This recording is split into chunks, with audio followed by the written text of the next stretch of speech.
Minimum balance പരിധി കുത്തനെ ഉയർത്തി രാജ്യത്തെ ഏറ്റവും വലിയ രണ്ടാമത്തെ സ്വകാര്യ ബാങ്കായ ICICI ബാങ്ക് ഈ മാസം ആദ്യം മുതൽ സേവിങ്സ് അക്കൗണ്ട് തുറന്ന ഉപഭോക്താക്കൾക്ക് മെട്രോ നഗര പ്രദേശങ്ങളിൽ 50,000 രൂപയും അർദ്ധനഗര പ്രദേശങ്ങളിൽ 25,000 രൂപയും ഗ്രാമീണ മേഖലകളിൽ 10,000 രൂപയും മിനിമം ശരാശരി ബാലൻസ് നിർബന്ധമാക്കി.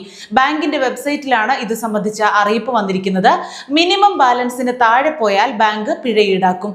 ICICI ബാങ്കിൽ ആവശ്യമായ മിനിമം ബാലൻസിൽ കുറവുള്ള തുകയുടെ 6%, 500 രൂപയോ ഏതാണോ കുറവ് അത് പിഴയായി ഈടാക്കുമെന്ന് ബാങ്ക് അറിയിച്ചു. പണമിടപാടുകൾക്കുള്ള സർവീസ് ചാർജും ബാങ്ക് വർദ്ധിപ്പിച്ചിട്ടുണ്ട്. ബാങ്ക് വഴിയോ ക്യാഷ് ഡെപ്പോസിറ്റ് മെഷീൻ വഴിയോയുള്ള 3 ഇടപാടിന് ശേഷം 150 രൂപ സർവീസ് ചാർജ് ഈടാക്കും. പണം പിൻവലിക്കലിനും ഇതേ നിരക്ക് ബാധകമാണ്.